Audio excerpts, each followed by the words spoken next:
Queridos, vamos orar, não é? Amém. E vamos ao estudo da profecia. Vamos orar. Pai Santo que estás nos céus, estamos na Tua presença, humildemente, como filhos e filhas, guiados pelo Espírito Santo da nossa casa até aqui. Amém. Vieram de diferentes lugares, enfrentando barreiras que caíram, mas, querido Pai, nós te agradecemos porque eles estão aqui. Amém. Outros estão vindo. Nós queremos que o Senhor tire glória para o Teu nome. Amém. Que o Senhor tire glória para o Teu nome desta reunião, deste encontro. Que aqui neste acampamento prevaleça o Espírito Santo. Amém. O Espírito Santo seja soberano aqui, trabalhando nas mentes, nos corações. Que os anjos do nosso Senhor Jesus Cristo, comandados pelo arcanjo Miguel, que os anjos se acampem ao nosso redor aqui nesse acampamento. Que sejamos protegidos pelo Senhor. Pai eterno, responde os pedidos que cada um tem no coração. Derrama o Teu Santo Espírito sobre a irmã Carmen, curando-a, Pai, para a Tua glória. Se alguém aqui estiver com alguma enfermidade física, com alguma dor, com algum mal-estar, que em nome de Jesus, neste momento, receba um alívio, receba uma cura, receba uma restauração pelo sangue e pelo nome de Jesus. Para que possam desfrutar do estudo da Tua palavra com alegria, Pai. Ouve a nossa oração, querido Jesus. Derrama sobre nós o Espírito Santo ao abrirmos a Tua palavra neste momento. Que o Senhor fale ao nosso coração. Em nome de Jesus. Amém. Amém. Queridos, é um dilema quando você tem que escolher, no meio de tantos temas proféticos, escolher especificamente quais os temas que nós vamos tratar aqui. Então Deus colocou na minha mente começar com Daniel, para que todos saibam. A partir de janeiro nós vamos estudar na lição da escola sabatina as profecias de Daniel durante 3 meses. Então vai ser uma bênção, não é? Em janeiro de 2019 começamos as profecias de Apocalipse, não é? Em janeiro de 2019 começamos as profecias do Apocalipse. E em janeiro de 2020 vamos começar as profecias de Daniel. Eu não marco data para a volta de Jesus, não. Eu não marco data, mas eu estou orando e pedindo ao Senhor que não passe de 10 anos. Que não passe de 10 anos, Senhor. Chega de sofrimento. Nós não queremos mais viver neste mundo por muitos anos. Não estou marcando datas, mas eu oro. Você ora também? Você tem coragem de orar para Deus, Senhor, que não passe de 10 anos, que seja menos de 10 anos, porque nós temos uma paixão por Jesus e queremos estar junto dele. Quem não tem esta paixão por Jesus, quer que Jesus demore, mas nós queremos que Jesus venha logo. O livro de Daniel, queridos, é um livro que, embora ele esteja composto de profecias que se repetem, capítulo 2, capítulo 7, capítulo 8, as profecias vão se repetindo, mas a beleza do livro de Daniel não é a repetição, é a progressão do tempo. Quando vocês estudam o livro de Daniel, capítulo 2, vocês veem ali a visão, o sonho que Deus deu a Nabucodonosor, da estátua, a cabeça de ouro, peito e braços de prata, quadril de bronze, pernas de ferro e pés em parte de barro e em parte de ferro, e os 10 dedos, e a pedra. Esta profecia leva você até o ano 476 depois de Cristo, e aí aparece a pedra. Marque bem essa data, 476, o capítulo 2 de Daniel. Quando você chega no capítulo 7,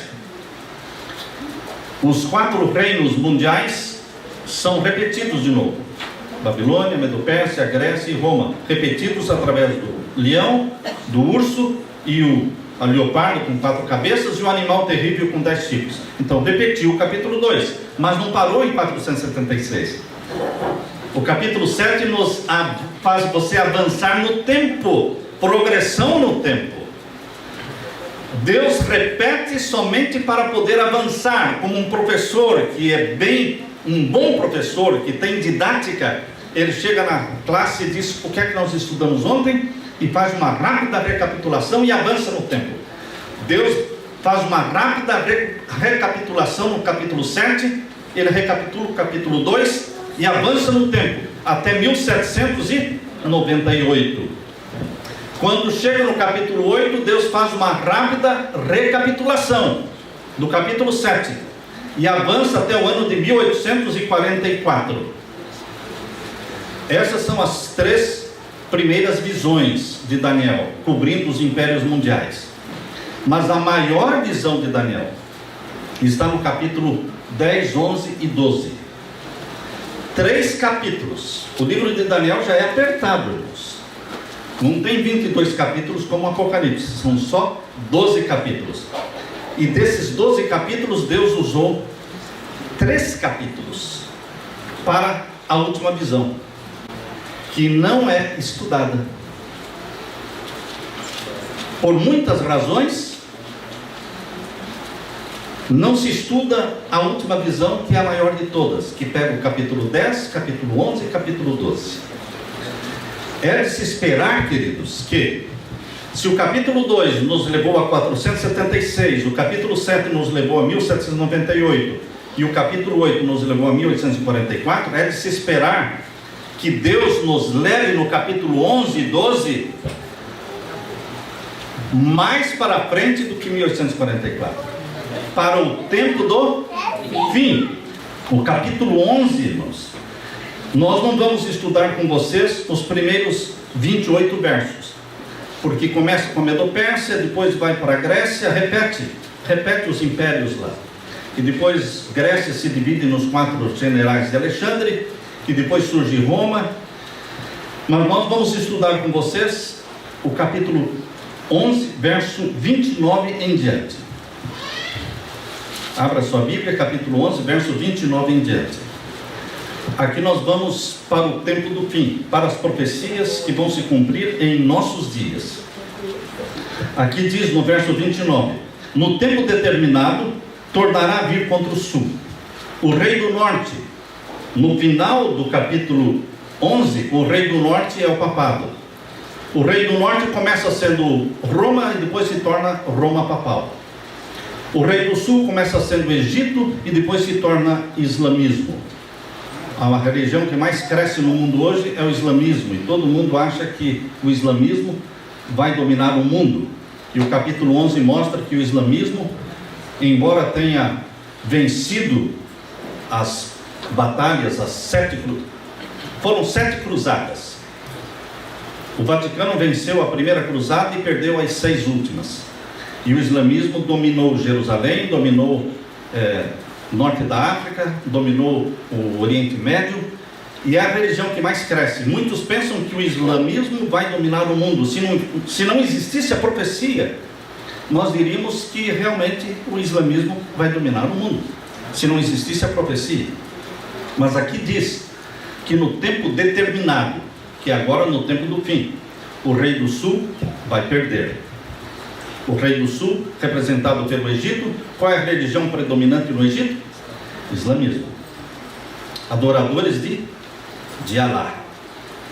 Eu não creio que Alá seja o Deus da Bíblia. Eu não creio. Respeito aqueles que acreditam que Alá seja o mesmo Deus da Bíblia. Eu não acredito, porque eu já li o Alcorão, e o Alá do Alcorão não tem filho nenhum. E o Deus que eu adoro tem um filho chamado Jesus Cristo. Jesus Cristo. O Alcorão diz que Jesus não morreu na cruz. E a Bíblia que eu leio diz que Jesus Cristo morreu na cruz. E por isso Ele é o nosso Salvador. Então, queridos, a religião que vai dominar o mundo não é o islamismo. Capítulo 11, verso 29 diz: no tempo determinado, esse é o tempo do fim, tornará a vir contra o rei do sul. O rei do norte é Roma papal, batalhará contra o rei do sul. Ele perdeu as 6 cruzadas, o rei do norte, o papado, mas agora ele vai ganhar. Aqui diz, olha, mas não será a última vez como foi na primeira. As primeiras o papado perdeu, feio, as cruzadas, mas agora o papado ganha. E agora no mês de fevereiro de 2019, lá esteve o Papa Francisco nos Emirados Árabes, assinando ali então o quê? Um documento de reconciliação com o islamismo. Ele realizou uma missa para mais de 130 mil pessoas no coração do islamismo. E o islamismo se dobrou diante do Vaticano. Não há quem não se dobre diante do Vaticano. Não há quem ouse não se dobrar e não se curvar diante do Vaticano. O Vaticano, ele traz debaixo do seu guarda-chuva todas as grandes religiões do mundo e todas as igrejas cristãs evangélicas. Todas estão debaixo do guarda-chuva de Roma. Muitos dizem que todos os caminhos levam para Roma, e é verdade. Todos os caminhos levam para Roma, só não levam para o céu. Só não levam para o céu. Para Roma levam, mas para o céu só Jesus leva. Eu sou o caminho, disse Jesus, a verdade e a vida, e ninguém vem ao Pai senão por mim. João 14,6. Para o céu só Jesus. Mas todos os demais líderes religiosos do mundo, todos os demais líderes políticos do mundo, todos os líderes econômicos do mundo, todos os artistas estão sendo convocados para irem para Roma. Todo mundo está indo para Roma. E dia 14 de maio de 2020, o mundo todo estará indo para Roma. Todos os holofotes, todas as câmeras, todos os canais de televisão, todos vão estar focando o quê? Roma, no dia 14 de maio de 2020. Porque o mundo todo estará lá para assinar um pacto global. O tão esperado pacto global, que é o estupim, que vai ser aceso o estupim para dar início à nova ordem mundial e ao domínio mundial através do Vaticano. Não é a Casa Branca, não é Moscou que domina o mundo, é Roma quem domina o mundo. Na primeira vinda de Cristo, quem estava dominando o mundo era Roma. Na segunda vinda de Cristo, quem estará dominando o mundo será Roma. Então, queridos, a história se repete. E agora diz aqui o verso 31. Leiam comigo o verso 31. Está falando do rei do norte. E sairão a ele uns braços, que profanarão o santuário e a fortaleza, e tirarão o contínuo sacrifício, estabelecendo a abominação desoladora. Ao rei do norte sairão uns braços, e através desses braços eles vão profanar o santuário. Quando sair o decreto dominical, queridos, o papado estará anulando a lei de Deus na face da terra. Isto é profanação do santuário, porque o santuário de Deus, o santuário celestial, existe lá o lugar santo e o santíssimo. No lugar santo acontece a contínua intercessão de nosso Senhor, certo ou errado? No lugar santo acontece a contínua intercessão de nosso Senhor por você e por mim. No lugar santíssimo está o quê? A arca do concerto, a santa lei de Deus. Quando for aprovado o decreto dominical, lembre-se que na encíclica papal Laudato Si, que será realmente o assunto, o conteúdo do pacto global, anunciado para maio de 2020, nessa encíclica papal ecológica, o último capítulo, que é o capítulo 6, fala exatamente sobre a santificação do domingo.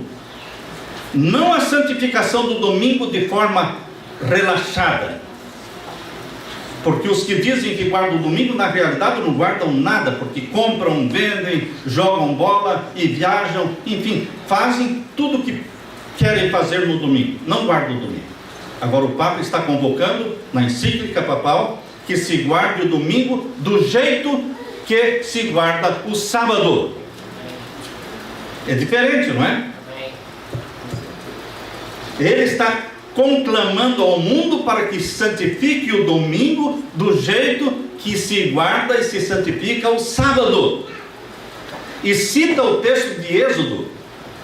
Na encíclica está o texto de Êxodo. Portanto, queridos, quando sair o decreto dominical, o santuário do céu, com o lugar santo, tendo a contínua intercessão de Jesus, e o santíssimo do santuário celestial, tendo a santa lei de Deus, ele estará destruindo, profanando o santuário. É exatamente isso que a palavra de Deus está dizendo, que o papado, o rei do norte, fará no tempo do fim. Vamos ler de novo o verso 31. Mas o papado usará os braços do poder civil. No livro Grande Conflito, a serva de Deus diz que sairão ao papado uns braços do poder civil, e através dos braços do poder civil, ele vai instituir o quê? O falso sábado, o domingo como dia sagrado. E aqui diz então que ele vai profanar o santuário, verso 31, profanando o santuário e a fortaleza, e o que mais? Tirando o contínuo sacrifício. Com o decreto dominical, ele destrói o Santíssimo, e com a instituição da confissão auricular, da confissão ao Padre, ele destrói a intercessão de Jesus Cristo. Agora os brasileiros estão felizes porque tem a Santa Dulce dos pobres. Estão felizes porque já não tinha espaço para Jesus, agora não tem menos espaço ainda, porque as pessoas vão para o santo dos casamentos, vai para o santo das dívidas, vai para o santo dos caminhoneiros, vai para a santa dos pobres. Ninguém vai a Jesus porque eles apresentam centenas de santos, mais de um por dia. Mas, queridos, Jesus Cristo é o único mediador entre Deus e os homens. 1 Timóteo capítulo 2, verso 5, e há um só mediador entre Deus e os homens, Jesus Cristo, o homem, o nosso irmão, Jesus Cristo, carne da nossa carne, sangue do nosso sangue, ele é o nosso mediador. Mas o papado trabalha para destruir o santuário celestial, tanto a intercessão como também a lei de Deus. Vocês entenderam por que ele profana o santuário? Porque ele destrói o Santíssimo e o Santo. E não destrói o quê? O pátio, porque o pátio do santuário celestial não está no céu. O pátio do santuário celestial está na terra. O altar de sacrifício onde Jesus morreu foi o monte do Calvário. Ali foi derramado o sangue do Cordeiro de Deus que tira o pecado do mundo. Ali é o altar de sacrifício do santuário celestial. E o pátio é o planeta Terra, onde estão as nações. E agora, queridos, o verso 31, finalzinho dele. Como é que o papado vai destruir o santo e o santíssimo? O finalzinho do verso 31 explica. Estabelecendo o quê? A abominação desoladora. Como é que o papado vai destruir o santo e o santíssimo? Profanando o santuário, estabelecendo a abominação desoladora dos últimos dias. Para você entender o que é abominação desoladora, você vai em Mateus capítulo 24, verso 15. Mateus 24, verso 15, Jesus explica o que é a abominação desoladora da qual falou Daniel. Mateus capítulo 24 e o verso 15. Aqui nós lemos: quando, pois, virdes que a abominação da desolação, de que falou o profeta Daniel, está no lugar santo, quem lê, atenda. Então os que estiverem na Judeia fujam para os montes, e quem estiver sobre o telhado, não desça a tirar alguma coisa da sua casa, e quem estiver no campo, não volte atrás a buscar os seus vestidos, mas ai das grávidas e das que amamentarem naqueles dias. Jesus aplicou a abominação da desolação para que evento? Para que evento? Quero ouvir. Destruição de Jerusalém.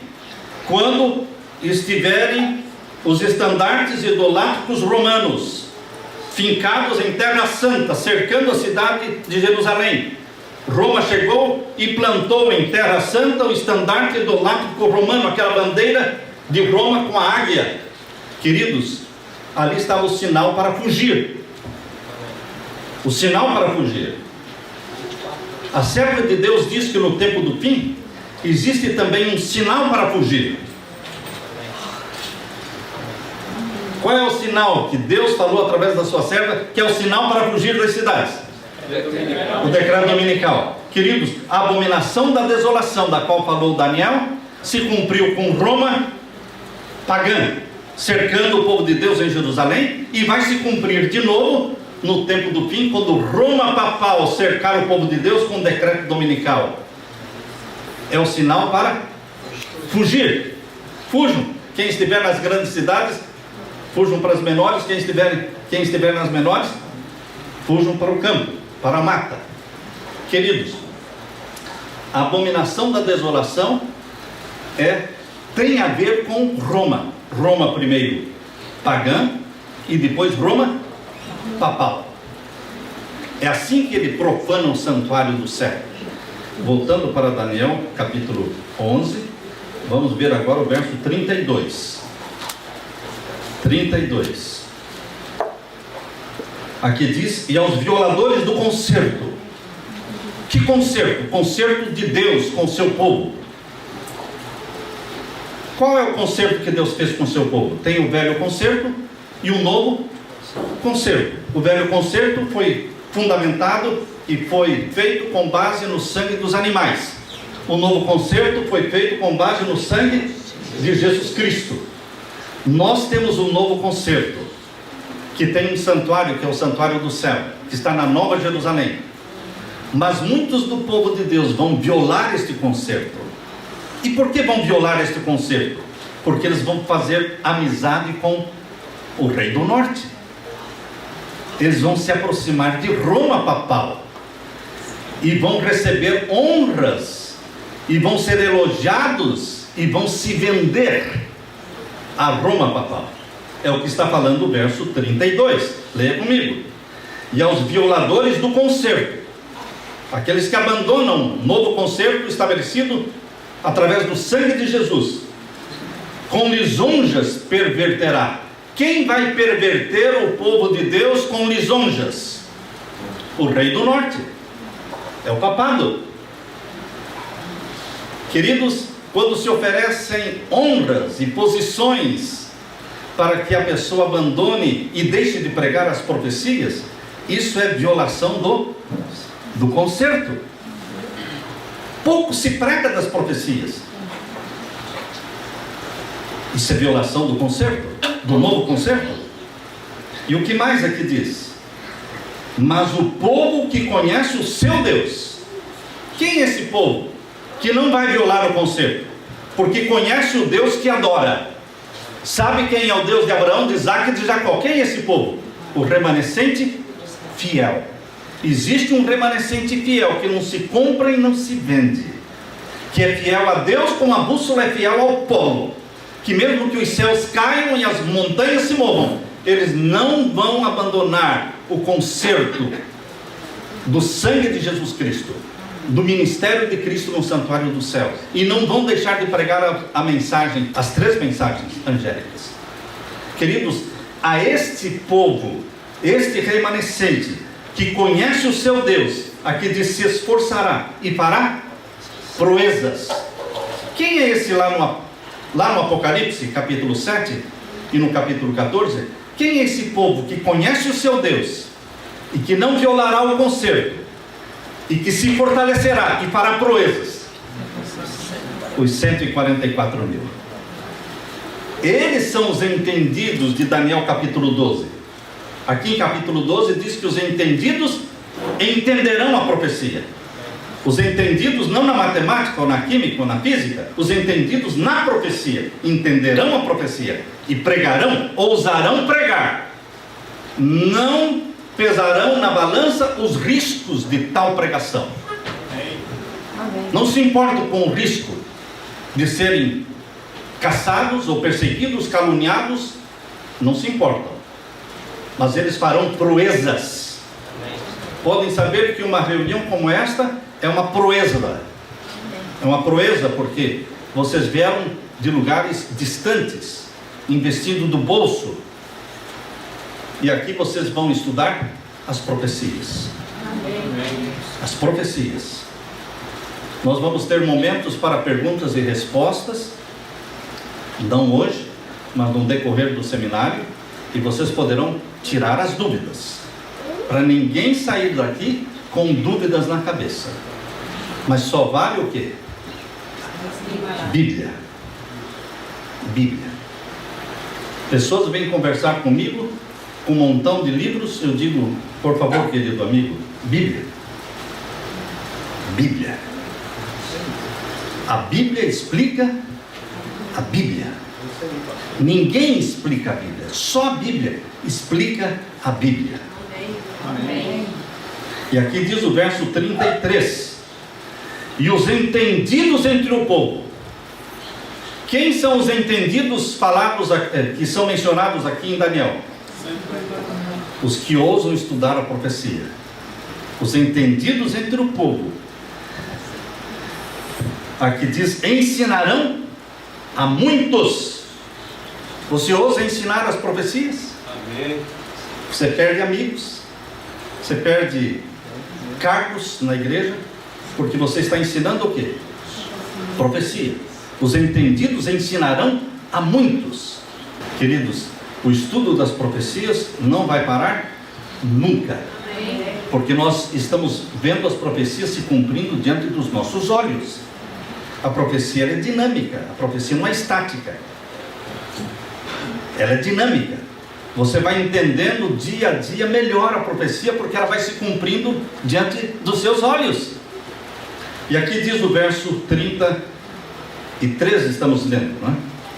E os entendidos ensinarão a muitos, todavia cairão pela espada, e pelo fogo, e pelo cativeiro, e pelo roubo, por dias.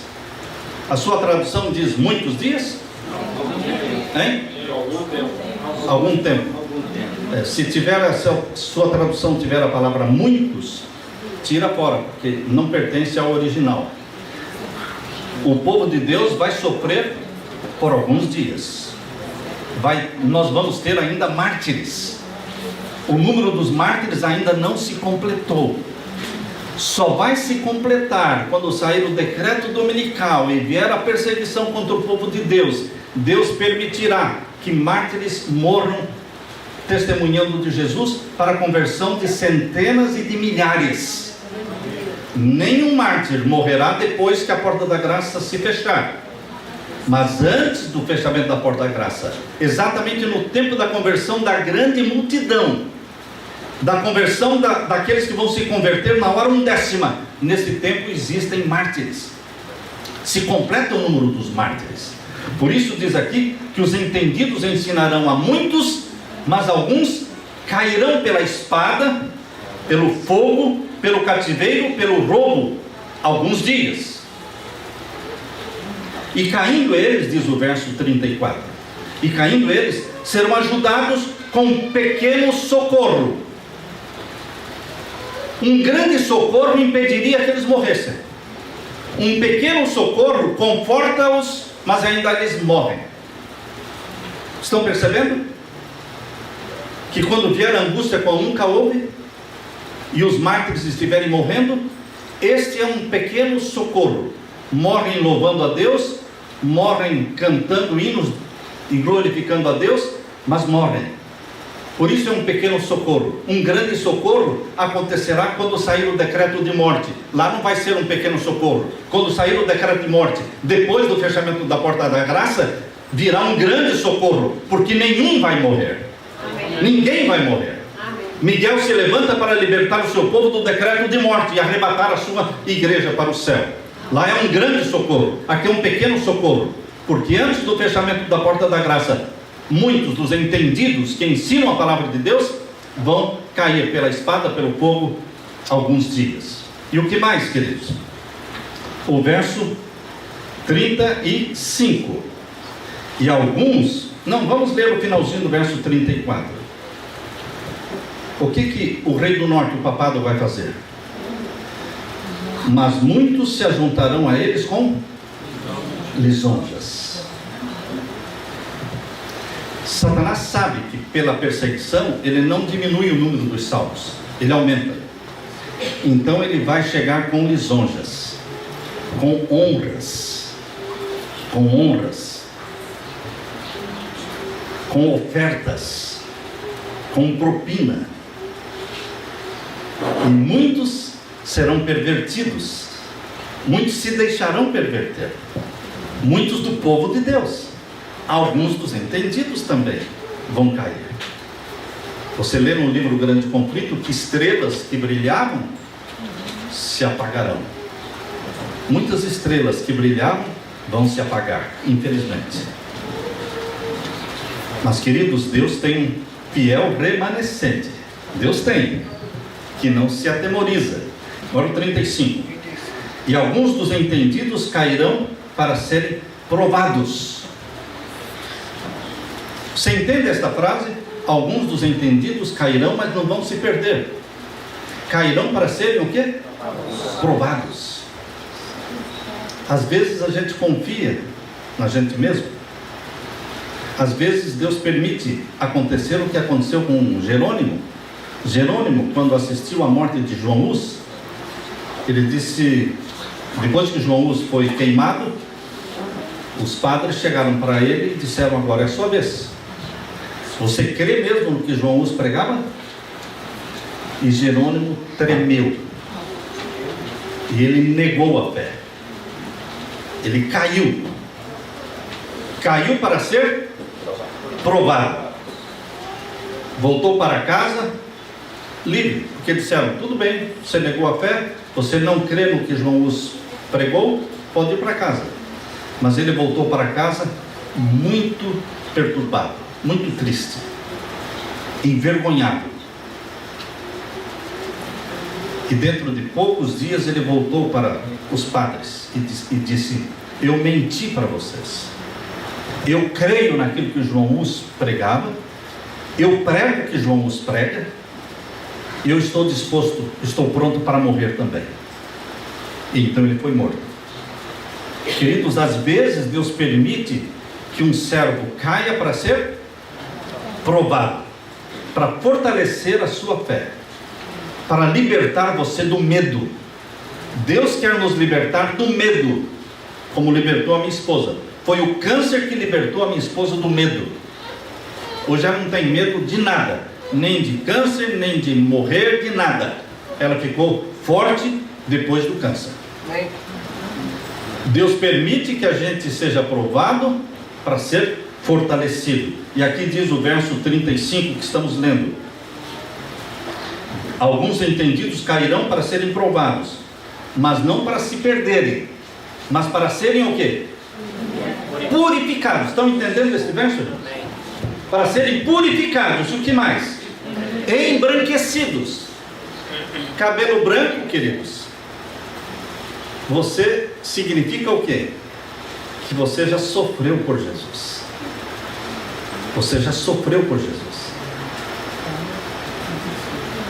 Nós chegamos aqui com... Hoje tenho 68 anos de idade. E temos aí mais de 40 anos como pastor. Não foi fácil chegar até aqui não, irmãos. Não foi fácil. Não é fácil. Existe nesta trajetória muito choro, muita lágrima. Muita lágrima. É muita luta, é muita guerra, é muita calúnia, é muito jogo sujo. Jogo sujo para destruir a mensagem. Eles atacam o mensageiro para destruir a mensagem. Mas a mensagem de Deus não morre. O mensageiro pode morrer, mas a mensagem de Deus não morre. Ela saiu vencendo e para vencer. E aqui diz mais o verso 35, o que mais? Embranquecidos até o fim do tempo. Haverá trégua, irmãos? Haverá trégua? Ah, vai chegar um momento em que as portas vão se abrir e todo mundo vai concordar. Não vai existir esse tempo, irmãos. é até o fim do tempo. Nós seremos provados, embrequecidos, purificados até o fim do tempo. E o finalzinho do verso 35 diz o quê? Porque será ainda no tempo determinado. Existe um tempo determinado por Deus para a angústia qual nunca houve. A supremacia papal da Idade Média foram de 1260 anos, irmãos. Mas a supremacia papal no tempo do fim não serão 1260 anos, serão 42 meses. 42 meses de Apocalipse 13, verso 5. Quando Deus fala um tempo, 2 tempos, metade de um tempo, é uma forma incomum de se falar. Então é tempo profético, 1260 anos. Mas quando Deus fala da forma comum de se falar, 42 meses, é tempo literal. Tempo literal, Deus se expressa na forma comum. Tempo profético, Deus se expressa de uma forma incomum. Fica fácil para você saber quando é tempo literal e quando é tempo profético. Na Idade Média foi tempo profético, mas agora no capítulo 13 não é Idade Média, irmãos. Capítulo 13 de Apocalipse é tempo do fim. Porque o capítulo 13 começa com a ferida mortal do papado, 1798, daí para frente. E a cura da ferida mortal e a supremacia papal do tempo do fim. Não é mais Idade Média o contexto de Apocalipse 13. É sinal da besta. É o tempo do fim, é decreto dominical. Mas nesse tempo a supremacia papal será de tempo literal. 3 anos e meio. 42 meses. Simples assim, irmãos. Simples. E agora aqui diz, por isso diz aqui, porque há um tempo determinado. Deus determinou esse tempo. E agora o verso 36. Verso 36. E este rei, que rei? Nós estamos falando do rei do norte, que é o papado. Este rei fará conforme a sua vontade e se levantará e se engrandecerá sobre todo Deus. Deus com letra minúscula. Se levantou contra o Deus do hinduísmo e dominou o hinduísmo. Se levantou contra o Deus do islamismo e dominou o Deus do islamismo. Se levantou contra os deuses do budismo e dominou o budismo. O papado, o rei do norte, está colocando todo mundo debaixo do seu guarda-chuva. Todos se curvam, todos vão para Roma. Todos querem reconciliação. Quem ousará batalhar contra a besta que subiu do mar? Quem ousará? Só os 144 mil do capítulo 14 de Apocalipse. Agora, queridos, aqui diz que o rei do norte se engrandece sobre todo Deus. Falso. Deus com letra minúscula. D minúsculo. E agora, o verso 36 diz o que mais? E contra o Deus dos deuses. Quem é esse Deus dos deuses? O Deus verdadeiro. Ele se levanta também contra o Deus criador dos céus e da terra. Porque o papado hoje não crê em Gênesis capítulo 1, capítulo 2, não crê na semana da criação. O papado, Papa Francisco, ele é evolucionista.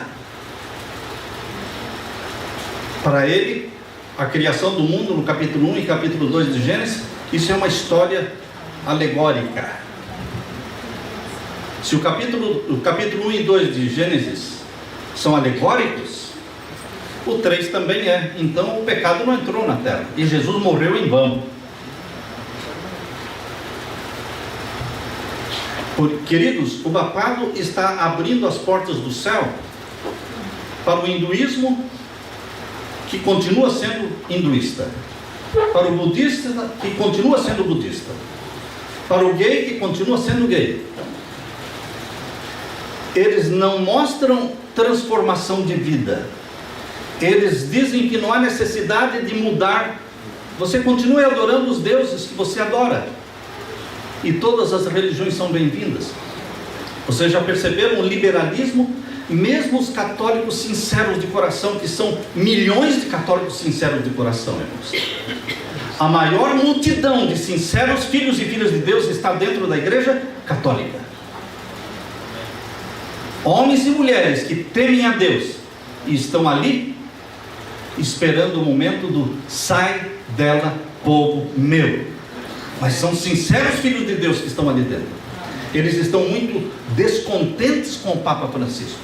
Você vai ver no YouTube dezenas de vídeos de padres chamando o Papa Francisco de anticristo, de satanista, de comunista.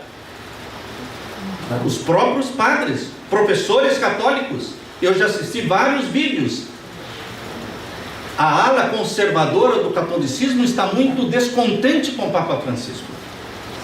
E a pressão para ele renunciar é muito grande. É muito grande a pressão para ele renunciar.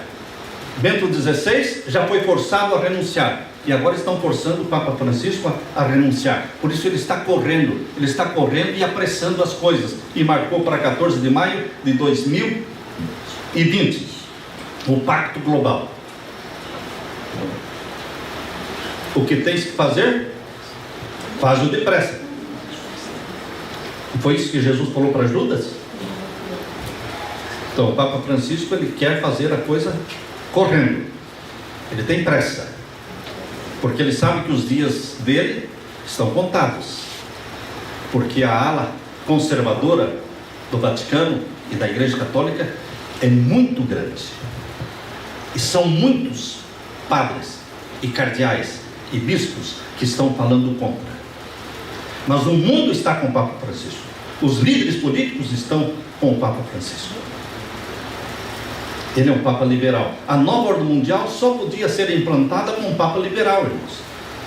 Com o Papa tradicional e conservador como era Bento XVI, nunca seria implantada a nova ordem mundial, porque ele é fechado. Ele não abre mão dos sacramentos da igreja, ele não abre mão do casamento, ele exige o casamento, mas o Papa Francisco abriu mão do casamento, não precisa casar mais. E o céu aceita você do jeito que você está, não precisa mudar. Queridos, avançando então aqui no verso 36, diz que ele se levanta contra todo Deus, deuses falsos, e se levanta contra o Deus verdadeiro, o Deus dos deuses. E o que mais? Falará coisas maravilhosas, incríveis. Falará coisas que são absurdas, que fazem que doem no ouvido. Dói no ouvido. E o que mais? E será próspero. Quem consegue conter o papado? Ninguém. Não existe um poder na terra que possa contê-lo. Não existe um poder na terra que vai se levantar e falar: você tem que parar. Ele prospera em tudo o que ele faz. A profecia já está dizendo, irmãos. Porque os líderes políticos mundiais, eles poderiam dizer: ele está nos convocando para Roma, nós não vamos, pronto. Simples assim, não vamos. Mas será que eles não vão? Será que eles não vão? Vão. Vão. E os líderes religiosos também vão. Vão ou não vão? Vão. Políticos, religiosos, artistas, esportistas, todos irão no dia 14 de maio para Roma. Roma. É Roma que está dominando o mundo na segunda vinda de Jesus. Roma sempre Roma, irmãos. A história se repete. E aqui diz no finalzinho do verso 36: será próspero, fará tudo e tudo vai dar certo para ele, até que, graças a Deus existe esse até que. Deus tem um tempo determinado em que as coisas vão dar erradas para o papado, e ele vai ser derrubado e vai ser queimado.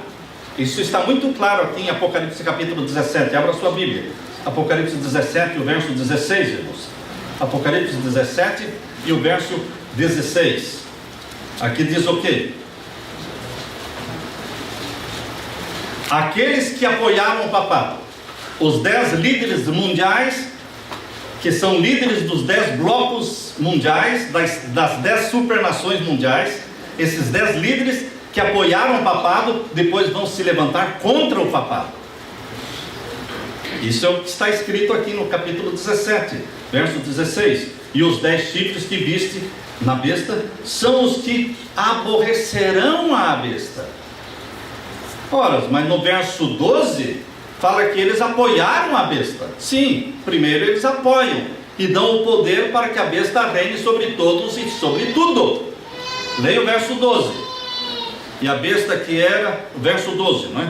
E os 10 chifres que viste são 10 reis que ainda não receberam o reino, mas receberão poder como reis por 1 hora, juntamente com a besta. Verso 13. Estes têm um mesmo intento, uma mesma intenção, e entregarão o seu poder e autoridade para a besta. Primeiro eles apoiam, para que ele reine sobre tudo e todos, a nova ordem mundial, irmãos. 42 meses, 3 anos e meio. Um curto período de domínio papal. Um curto período de domínio papal. A primeira vez que os 3 anos e meio apareceram na Bíblia, irmãos, vocês se lembram quando foi? Quando apareceu pela primeira vez esse período de 3 anos e meio na Bíblia? Elias e Jezabel. Jezabel, literal, que adorava o sol, dominou sobre o povo de Deus durante esses 3 anos e meio. Agora Jezabel espiritual, que é o papado, porque no Apocalipse, na carta de Tiatira, fala que o papado é a Jezabel. Tenho contra ti que toleras Jezabel. Então a Jezabel espiritual agora no tempo do fim vai dominar o povo de Deus mais uma vez por 3 anos e meio. Percebam que a primeira vez que Deus usou 3 anos e meio foram 3 anos e meio literais. Depois Deus alongou o tempo para 3 anos e meio proféticos, Jezabel dominando o povo na Idade Média por 3 anos e meio proféticos, 1260 anos. Mas agora no tempo do fim, Deus volta a usar 3 anos e meio literais, para a última supremacia de Jezabel papal, 42 meses, 3 anos e meio. Por quê? Porque ele é o anticristo. E por que ele quer reinar na terra 3 anos e meio? Porque o ministério de Cristo foi de 3 anos e meio. Se Cristo reinou na terra como Messias 3 anos e meio, o anticristo quer também reinar por 3 anos e meio. Porque o anticristo, não tendo autoridade para perdoar pecados, perdoa pecados, como Cristo perdoava pecados. Aceita ser adorado, como Cristo aceitava ser adorado. E queridos, vai ter um ministério de 3 anos e meio, como Cristo teve um ministério de 3 anos e meio. Vocês percebem que a história se repete? Só que agora no tempo do fim, se repete em tempo literal. Porque 42 meses é a forma comum ou incomum de se falar. Comum. 1 mês, 2 meses, 3 meses, 42 meses, é a forma comum de se falar. Tempo literal. Queridos, voltando então para Daniel capítulo 11. Capítulo 11 de Daniel, e o verso 36 já terminamos. Porque aquilo que, até que a ira se complete, finalzinho do verso 36, até que a ira se complete, porque aquilo que está determinado será feito. O que é que está determinado que será feito? Que o rei do norte vai reinar sobre o mundo 3 anos e meio, uma supremacia papal do fim, e acabará, e será queimado, conforme diz Apocalipse 17, verso 16. Claro isso, irmãos? Estou inventando alguma coisa? Queridos, é Bíblia explicando Bíblia. E agora o verso 37. E não terá respeito aos deuses dos seus pais.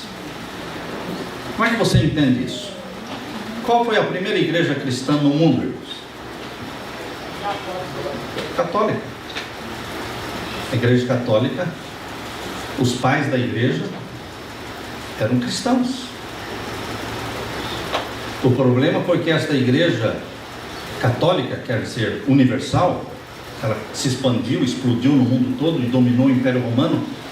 No 4º século, queridos, ela se paganizou. Ela se uniu com o paganismo no 4º século, no tempo de Constantino, o imperador de Roma, o imperador Constantino. Foi no 4º século. Então, queridos, quando a igreja cristã surgiu, e quando o bispo de Roma surgiu, ele adorava o Deus verdadeiro e guardava os mandamentos de Deus verdadeiros. Mas no 4º século, depois do ano 321, 7 de março de 321, eles começaram a adorar o sol.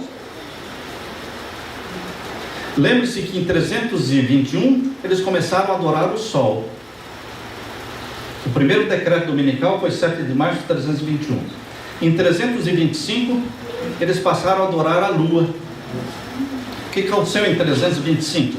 Concílio de Nicéia. O que foi decidido no concílio de Nicéia? Adoração à deusa lua, Ishtar. Ishtar. E você pode estar falando, não, pastor, lá em 325, no concílio de Nicéia, foi estabelecido o dia da Páscoa. Exatamente isso. O dia da Páscoa, que todo mundo comemora, é o dia da festa de Ishtar, a deusa lua. Porque a Páscoa bíblica não tem nada a ver com o primeiro domingo, depois do equinócio. Isso dá exatamente no dia de adoração à deusa Ishtar. E é o dia de celebração da Páscoa no mundo todo.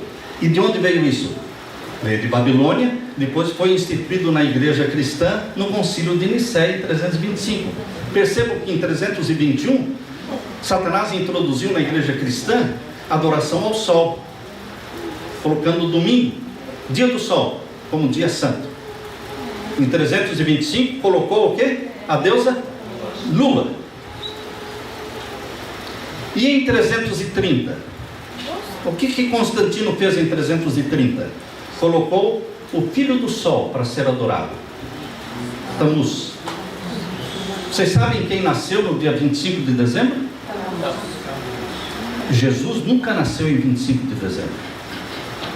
Mas o Messias babilônico chamado Tammuz, que o povo de Israel adorava no tempo da apostasia, e vocês leem lá em Ezequiel capítulo 8, Deus repreendendo o povo de Israel, porque vejam que leviandade, que profanação dentro do templo, de costas para o templo, e inclinando-se em direção ao sol, adoram Tammuz. Queridos, aquilo que o povo de Israel na apostasia fazia, a cristandade mundial está fazendo, adorando Tammuz, celebrando 25 de dezembro como se fosse o aniversário de Jesus. E Satanás está muito contente porque estão celebrando o Deus Tammuz, o filho do sol. Percebam então, 321, adoração ao sol. 325, adoração à lua. E em 330, adoração ao filho do sol, Tammuz. Então, queridos, aqui quando nós lemos aqui no capítulo 11, verso 37, e diz que ele não terá respeito aos deuses dos seus pais. Por quê? O bispo de Roma deixaria de adorar os deuses dos seus pais, porque adoravam o Deus verdadeiro. Quando a igreja católica no início adorava o Deus verdadeiro, a partir do quarto século eles passaram a adorar o sol, guardar o primeiro dia da semana e celebrar o aniversário do sol, 25 de dezembro. E aqui continua o verso 37. Leia comigo. Não terá respeito ao amor das mulheres. Queridos, a partir do ano 1000, mais ou menos, a partir do ano 1000 depois de Cristo, a Igreja Católica exigiu que todos os padres fizessem o voto de celibato, desprezando o amor das mulheres e abrindo as portas da igreja para a pedofilia, porque o maior centro de pedofilia é o clero. 80% daqueles que pertencem ao clero, 80% é pedófilo, é gay, é homossexual. Não é 8%, é 80%. É uma praga que não acaba, irmãos, porque eles desprezaram o amor das mulheres. Deus disse: não é bom que o homem esteja só. Mas, queridos, aqui diz que o rei do norte seria assim, faria isso. Está claro isso, irmãos? Como é que Deus já sabia que isso ia acontecer? Que o rei do norte não teria respeito ao amor das mulheres. E o que mais? nem a qualquer Deus, porque sobre tudo se engrandecerá. Sobre tudo e sobre todos ele se engrandece. Ele manda e desmanda, ele convoca, ele institui, ele quer fazer um pacto global e mostrar que ele é o Senhor do mundo.